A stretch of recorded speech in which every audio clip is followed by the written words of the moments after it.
വളരെ സസൂക്ഷ്മമായിരിക്കണം മുന്നോട്ട് വെക്കുന്ന ഓരോ ചുവടും. ഒന്നുപോലും പിഴച്ചു പോകരുത്.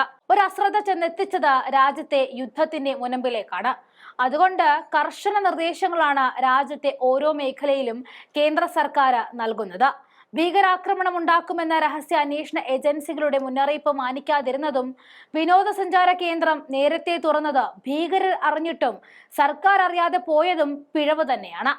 അതുകൊണ്ടാണ് ഇനി വെക്കുന്ന ചുവട് കരുതി വേണമെന്ന മുന്നറിയിപ്പ് നൽകുന്നത്. വളരെ തന്ത്രപ്രധാനമായ യുദ്ധം പോലെയുള്ള വിഷയങ്ങൾ കൈകാര്യം ചെയ്യുമ്പോൾ സൂക്ഷിക്കണം.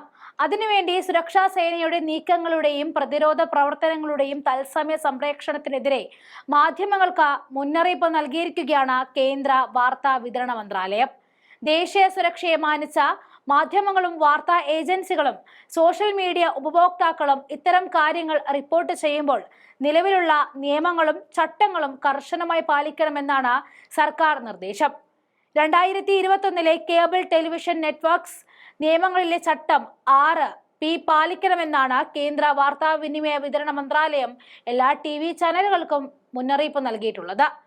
ഇത് പാലിക്കാത്ത പക്ഷം നടപടികൾ നേരിടേണ്ടി വരുമെന്നും മുന്നറിയിപ്പ് നൽകുന്നുണ്ട്. പ്രതിരോധ പ്രവർത്തനങ്ങളുമായോ നീക്കങ്ങളുമായോ ബന്ധപ്പെട്ട കാര്യങ്ങളുടെ തത്സമയ കവറേജ്, ദൃശ്യങ്ങളുടെ പ്രചാരണം, വാർത്തകളുടെ ഉറവിടം വെളിപ്പെടുത്തുന്ന റിപ്പോർട്ടിംഗ് എന്നിവ പാടില്ല. ഇത്തരം തന്ത്രപരമായ വിവരങ്ങൾ മുൻകൂട്ടി വെളിപ്പെടുത്തുന്നത് ശത്രു ഘടകങ്ങളെ സഹായിക്കുകയും ഉദ്യോഗസ്ഥരുടെ സുരക്ഷ അപകടത്തിലാക്കുകയും ചെയ്യും.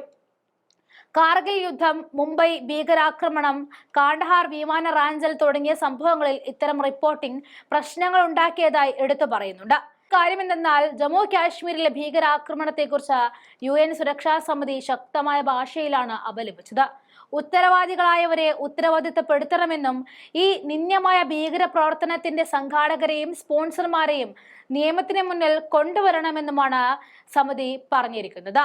ജമ്മു കാശ്മീരിലെ ഭീകരാക്രമണത്തെക്കുറിച്ച് 15 രാജ്യങ്ങളുടെ കൗൺസിൽ ഒരു പത്രക്കുറിപ്പ് പുറത്തിറക്കി. അതിൽ ഏപ്രിൽ 22 നടന്ന ഭീകരാക്രമണത്തെ അംഗങ്ങൾ ശക്തമായി തന്നെ അപലപിച്ചു. അതിൽ കുറഞ്ഞത് 26 പേർ കൊല്ലപ്പെടുകയും നിരവധി പേർക്ക് പരിക്കേൽക്കുകയും ചെയ്തു. അതെ, 2 ആണവ രാജ്യങ്ങൾ യുദ്ധത്തിലേക്ക് നീങ്ങിയേക്കാം എന്ന മുന്നറിയിപ്പ് കൂടി UN നൽകുകയാണ്.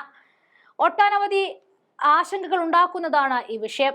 റഷ്യയുടെ സപ്പോർട്ട് ഇന്ത്യക്കുണ്ടെങ്കിലും ഉറ്റ 2 സുഹൃത്തുക്കളെ പിണക്കാൻ കഴിയില്ല എന്ന നിലപാടാണ് അമേരിക്കയ്ക്കുള്ളത്. യുദ്ധം ഒന്നിനും ഒരു പരിഹാരമല്ല.